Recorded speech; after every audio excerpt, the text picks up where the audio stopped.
ये कहानी है सोन चिड़िया और उसके दोस्तों बबलू और काला कौवा की, जो दो एक जंगल में रहते थे। इन तीनों की दोस्ती मिसाली थी। वो हर काम मिलजुल कर करते थे। सोन चिड़िया को घूमने फिरने का बहुत ज्यादा शौक था, इसलिए वो हमेशा अपने दोस्तों को नई नई जगह पे लेकर जाती रहती थी। एक दिन जब वो बैठे हुए बातें कर रहे होते हैं तो सोन चिड़िया कहती है, मुझे इधर पहाड़ों के दरमियान झील का पता चला है, जो कि बहुत ही खूबसूरत है। तो मैं चाहती हूँ क्यों ना हम कल उधर चलें। काला कौवा कहता है, क्यों नहीं, हम जरूर जाएंगे। बबलू तुम क्या कहते हो? बबलू कहता है, ठीक है, तुम सब तैयार रहना, हम कल सुबह ही निकल जाएंगे।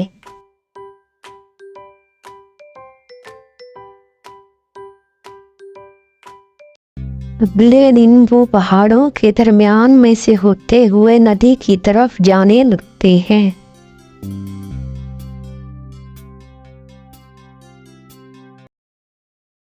तो दोस्तों, कैसी लगी तुम्हें ये जगह? मुझे तो ये जगह बहुत ही पसंद है। मेरी हमेशा से यहाँ आने की ख्वाहिश थी। वाकई ये जगह तो बहुत ज्यादा खूबसूरत है। मैं तो हैरान हो गया हूँ, मैंने ऐसी जगह पहले कभी नहीं देखी। इसके बारे में हमें पहले क्यों नहीं पता चला? अब तो हम हर रोज यहाँ आया करेंगे।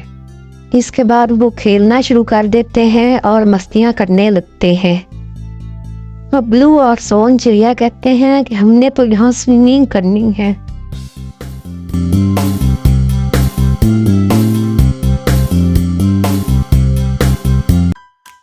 स्विमिंग करने के बाद वो लोग झील के किनारे बैठकर बातें करने लगते हैं। इतनी देर में सोन चिड़िया की नज़र एक सोने की बॉल पे पड़ती है, जिसके अंदर से रोशनी निकल रही होती है। तो वो अपने दोस्तों से कहती है, वो सामने देखो, ये क्या चीज है। तो वो आहिस्ता आहिस्ता चलकर उसकी तरफ जाने लगती है। उसके पास जाकर जब वो उसको अपनी चोंच के साथ टच करती है तो वो सोने की बॉल एक सोने की बिल्ली में बदल जाती है, जिसे देखकर वो तीनों बहुत ज्यादा डर जाते। वो बिल्ली कहती है, डरो मत दोस्तों, मैं बिल्लियों की शहजादी हूँ। मुझे एक चुड़ैल ने इस बॉल के अंदर करके रखा हुआ था। तुम लोगों का बहुत शुक्रिया जो तुम लोगों ने मुझे इस कैद से निजात दिलाई। के बदले में तुम लोग जो चाहो मुझसे मांग सकते हो। आओ मेरे साथ चलो, मैं तुम लोगों को अपना खूबसूरत जंगल दिखाती हूँ। इसके बाद वो सब उसके साथ चल पड़ते हैं।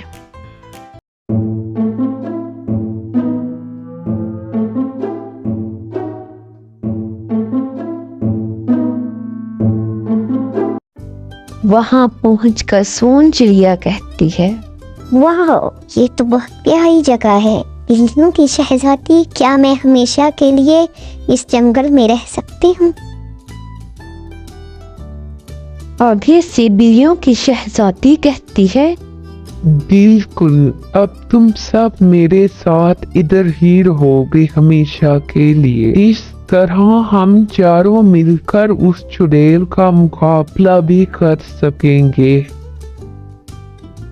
उसके बाद वो चारों हंसी खुशी मिलजुल कर रहने लगते हैं, जिसकी वजह से चुड़ैल उनको कभी भी नुकसान पहुंचाने का सोच भी नहीं सकती थी।